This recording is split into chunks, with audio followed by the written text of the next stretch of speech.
Party Maharashtra प्रदेश के हमारे सम्माननीय अध्यक्ष श्री चंद्रशेखर बावनकुळे और हमारे महाराष्ट्र के लोकप्रिय मुख्यमंत्री सम्माननीय एकनाथ जी शिंदे और उप मुख्यमंत्री सम्माननीय श्री देवेंद्र जी फडणवीस, इन्होंने पिछले 2 दिन पहले जब प्रेस कॉन्फ्रेंस की थी तब उन्होंने ये कह दिया था कि आने वाले समय में सावरकर जी का अपमान लगातार करने वाले राहुल गांधी इनके खिलाफ निषेध के कार्यक्रम होंगे और उसके साथ साथ स्वतंत्र वीर सावरकर के उपलब्धियों को, जिन्होंने अपने देश के स्वतंत्रता संग्राम में स्वतंत्र वीरों को प्रेरणा देने का काम किया, ऐसे गौरवशाली इतिहास रचने वाले स्वतंत्र वीर सावरकर के सम्मान में एक गौरव यात्रा निकाली जाएगी पूरे महाराष्ट्र में।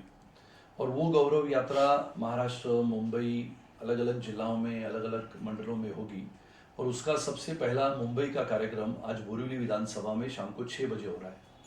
और ये मैं इसके लिए जाहिर करता हूँ कि आज मुंबई शहर में और पूरे महाराष्ट्र में नहीं बल्कि पूरे देश भर में जिस प्रकार के वक्तव्य राहुल गांधी ने किए थे और जहाँ जहाँ पे वो सांसद इस नाते जाते थे, चाहे वो भारत जोड़ो यात्रा हो या फिर 2022 का वो उल्लेख हो, तो हर जगह पे उन्होंने सावरकर जी का अपमान किया। हालांकि राजनीति में हमने लगातार ये बातें देखी है कि कांग्रेस सावरकर जी का अपमान लगातार करती रहती है, न बल्कि आज लेकिन पुराने इतिहास के पन्नों में भी लिखा गया है। और इसके लिए सावरकर ये ऐसे व्यक्तिमत्व थे जिन्होंने रण संग्राम में, स्वतंत्रता के संग्राम में, जब कैद होने के पश्चात, यानी विचार करो 50 वर्ष की काले पानी की सजा सुनाने के बाद भी, कोलू से उनको बांध के कोलू से तेल निकालने के बाद भी, ऐसे समय में जहां पर 50 वर्ष की काले पानी की सजा सुनाने के बाद बड़े बड़े लोगों के पसीने छूट जाते थे, ऐसे समय में 50 वर्ष की सजा होने के पश्चात अंडमान के वो सेल्युलर जेल में जाना, 1910-1911 में जब बंदी बना के वहां पर भेजना, ये सब चीजों को देखते हुए उन्होंने वहां पर अपने जीवन कैसे बिताया, ये सब देखते हुए इतनी अनन्वित अत्याचार होने के बाद भी देश प्रेम, देशनिष्ठा, साहस, त्याग, इसके लिए अपरंपार व्यक्तित्व के धनी स्वतंत्र वीर सावरकर के खिलाफ लगातार अपमान करने वाले राहुल गांधी के खिलाफ ये निषेध का कार्यक्रम है। और इसके साथ साथ वो तो लगातार अपमान करते रहे, लेकिन भारतीय जनता पार्टी लगातार उनके खिलाफ उनके बयान को खारिज करती रही। और ये समय ऐसा आया है कि जब उनका खुद का सदस्यत्व समाप्त हुआ है, संसद का सदस्यत्व समाप्त होने के पश्चात भी सावरकर जी के ऊपर ये कहना कि मेरा नाम सावरकर नहीं है, मैं माफी नहीं मांगूंगा, तो मेरा ये कहना है कि ये समय ऐसा है कि एक बाजू में आधुनिकता की ओर जाने वाला भारत इतिहास के पन्नों में अपने तेजस्वी प्रतिमा को बरकरार रखते हुए स्वतंत्रता संग्राम के सेनानी ऐसे स्वतंत्र वीर सावरकर, और ऐसे परिस्थितियों में अपने वाणी को लगाम न देने वाले पूर्व सांसद राहुल गांधी, ऐसे समय में ये भारत देखना चाहता है कि स्वतंत्र वीर सावरकर के कर्तृत्व क्या थे, उनके गुण क्या थे, उनकी निस्सीम देशभक्ति क्या थी। और इसके लिए आज का ये कार्यक्रम बोरिवली में है, जिसकी शुरुआत मुंबई भारतीय जनता पार्टी की ओर से हो रही है। इसके लिए मैं सबको, देशभक्त देशप्रेमी नागरिकों को आज के इस बड़े विशाल ऐसी यात्रा में सम्मिलित होने के निमंत्रण देता हूँ। साही बता रही, इस पर क्या कहेंगे? बीजेपी के बारे में कांग्रेस जो बोल रही है वो कांग्रेस बौखला गई है। आप सबको याद होगा, अगर किसी सांसद को या किसी लोक प्रतिनिधि को 2 साल की सजा अगर हाईकोर्ट में या कोर्ट में सुनाई जाती है तो उसका सदस्यत्व अपात्र हो जाता है या सदस्यत्व रद्द हो जाता है। इसके लिए आप सबको याद होगा 2013 में जब तत्कालीन प्रधानमंत्री श्री मनमोहन सिंह जी के नेतृत्व में जब सरकार थी, तभी एक अध्यादेश आया था, साधारण 2013 की बात है, जिसको वटहुकुम कहते हैं। उस वटहुकुम की, अध्यादेश की होली या फाड़ने का कार्यक्रम किसने किया था? तो इन्हीं ने किया था, राहुल गांधी जी ने। तो इन्होंने वो कार्यक्रम करने के बाद अगर वो वटहुकुम वहां पर मान्य हो जाता, तो मान्य होने के बाद उसमें जो प्रावधान था कि कोई भी जनप्रतिनिधि ऐसे मामलों में फंस जाता है, कोर्ट की सजा होती है, और कोर्ट की सजा होने के बाद उसका संसद या विधानसभा हो या और कहीं पर हो सदस्यत्व अपात्र होता है, तो उसको 3 महीने का समय मिलता है ताकि वो सुप्रीम कोर्ट में जाए, ताकि वो उच्च न्यायालय में जाए और वहां पर अपनी दलील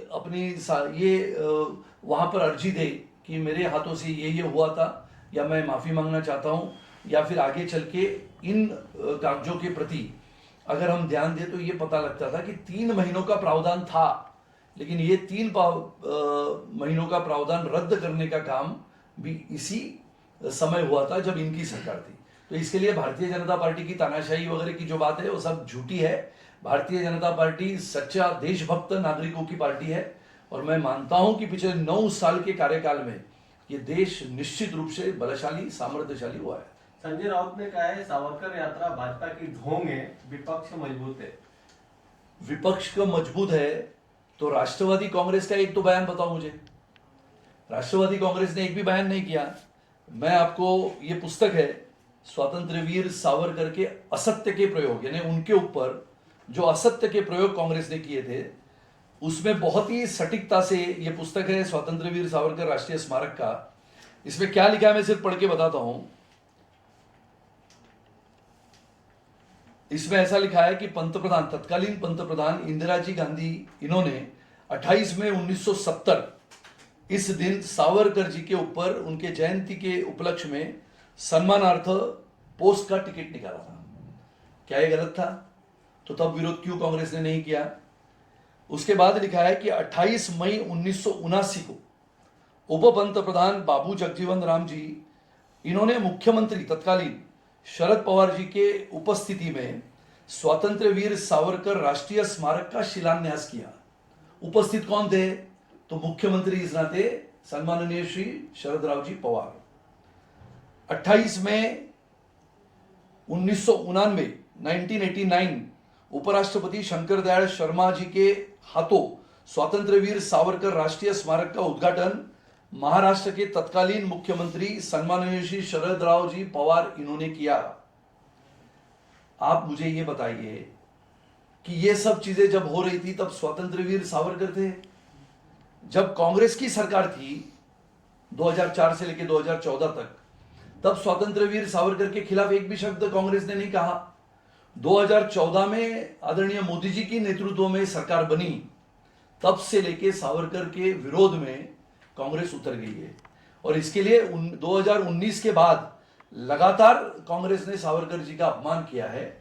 और इसके लिए ये जो व्यक्तित्व का नाम आपने लिया, जो कहते हैं कि भारतीय जनता पार्टी का ये काम है, ऐसा है, लेकिन भारतीय जनता पार्टी आज नहीं, जब स्वर्गीय बाला साहब ठाकरे जी ने शिवाजी पार्क में स्वतंत्र वीर सावरकर के स्मारक के सामने मणिशंकर अय्यर के पुतले को जोड़े मारो आंदोलन जब किया था, तब भी यही भारतीय जनता पार्टी उधर हजारों कार्यकर्ताओं के साथ उपस्थित थी।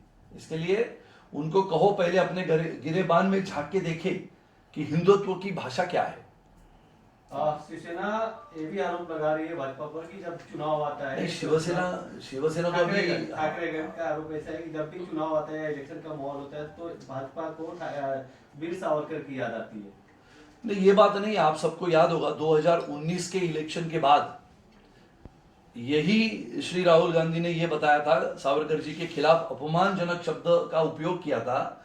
तो बोरिवली से ही पहली यात्रा निकली थी। सम्माननीय खासदार श्री गोपाल शेट्टी जी के नेतृत्व में स्वतंत्र वीर सावरकर उद्यान से लेकर स्वतंत्र वीर सावरकर का स्मारक जो छत्रपति शिवाजी महाराज मैदान की तरफ है, वहां पर हमने 28 किलोमीटर की यात्रा न थकते न रुकते हुए हमने लगातार 28 किलोमीटर 6 घंटे में पूर्ण की थी। सम्माननीय गोपाल शेट्टी जी, मैं स्वयं और बहुत सारे कार्यकर्ता। तो ये कहना उचित नहीं है कि भारतीय जनता पार्टी चुनाव के बाद भी स्वतंत्र वीर सावरकर का मुद्दा आता है तो हम लड़ने के लिए, उतरने के लिए रास्ते पे तैयार होते हैं। एक तरफ ठाकरेगढ़ शिवसेना भाजपा को कह रही है कि चुनाव के वक्त याद आते हैं, दूसरी तरफ जो सावरकर के मुद्दे पे दिल्ली में कांग्रेस बैठक ले रही थी सर्वपक्षीय दलों की, तो उसमें शिवसेना इन्वॉल्व नहीं थी। इस भूमिका को किस तरह से? पहली बात ऐसी है कि उद्धव ठाकरे जी का जो गठ है, वो गठ के लोग जितने भी सांसद अभी उनके साथ है, वो उस बैठक में क्यों नहीं गए? उन्होंने मालेगांव की सभा में कहा कि राहुल गांधी अगर ये ऐसे अपमान करते रहेंगे तो हम सहन नहीं करेंगे। सहन नहीं करेंगे ना क्या करेंगे? तो ये देखते रहेंगे। जब 2.5 वर्षों की सरकार थी महाविकास आघाड़ी की, तब शिवसेना तभी की, राष्ट्रवादी और कांग्रेस सरकार में थे, लेकिन तीनों दल के नेताओं ने स्वतंत्र वीर सावरकर के अपमान होने के पश्चात भी एक शब्द नहीं निकाला। और राष्ट्रवादी कांग्रेस की बात न करे उतनी अच्छी है, क्योंकि वो तो कुछ बोलते ही नहीं है, वो बैठक में भी गए नहीं, बैठक में जाने के बाद भी उन्होंने कहा कि आप चुप रहोगे तो अच्छा है। मुझे यह लगता है कि स्वतंत्र वीर सावरकर जी का ये अपमान ये हिंदुस्तान कभी सहन नहीं करेगा। स्वतंत्र वीरों को प्रेरणा देने वाले, इसमें एक सिर्फ बात बताता हूं आपको, जो लोग कहते हैं, जो राहुल गांधी जी ने कहा था कि मैं सावरकर नहीं हूं और गांधी कभी माफी नहीं मांगते, और उन्होंने 2022 नवंबर में भारत जोड़ो यात्रा के दरमियान वाशिम जिला में भी यही कहा था। अब ऐसा है कि ये जो पुस्तक है, इस पुस्तक में क्या लिखा है कि ब्रिटिशों के गुलामगिरी में से मुक्त होना और पुनः लड़ाई लड़ना, इसके लिए थोर क्रांतिकारक सचिंद्रनाथ सन्याल का कथन है। और सचिंद्रनाथ सन्याल क्या कहते हैं कि लाहौर कट में उन्हें जन्म टेप की सजा हुई थी, और जन्म टेप की सजा होने के बाद भी वो सावरकर जी के जैसे ही वचन पत्र देके छूट गए, सावरकर जी को छोड़ा नहीं गया। फिर भी उन्होंने फिर से क्रांतिकार्य शुरू किया, और प्रसिद्ध काकोरी कट में पुनः एक बार उनको अटक हुई और उनको जन्म टेप हुई। आपको एक इटली का उदाहरण देता हूं, जो आज इतिहास के पन्नों में बंद है। जोसेफ मैजिनी, जो इटली के थोर क्रांतिकारक माने जाते हैं, उनको भी जेल में बंद किया था, लेकिन उन्होंने भी कुछ शर्त जिसको कहते हैं, जो शर्त का उपयोग करते हुए उन्होंने अपनी खुद की वहां से जेल में से वो बाहर आए। फिर भी जोसेफ मैजिनी आज इटली के श्रेष्ठ क्रांतिकारक माने जाते हैं। इसके बारे में उनका क्या कहना है? लेकिन ये तो होता है कि एक बात ऐसी है कि जिनको फांसी हुई थी क्रांतिकारकों को, उनको उस समय में दया की अर्जी करने का कोई भी प्रावधान नहीं था। अगर आप इतिहास के पन्नों को अगर ध्यान से देखें, जो आज दया का अर्जी यानी अर्जी दो तो उसको मर्सी पिटीशन बोलते हैं, वो दया की अर्जी होती है। लेकिन सावरकर जी को 50 साल की कैद सुनाई गई थी, तो 50 साल की कैद होने के पश्चात ब्रिटिशों के पास अर्जी करना ये कोई गलत बात नहीं थी। वो तो एक गनीमी कावा जिसको बोलते हैं, गनीमी कावा के तहत अर्जी करना, वापस बाहर आना और वापस क्रांति में खुद को झोंक देना, ये एक तैयारी थी, एक लड़ाई का एक हिस्सा था।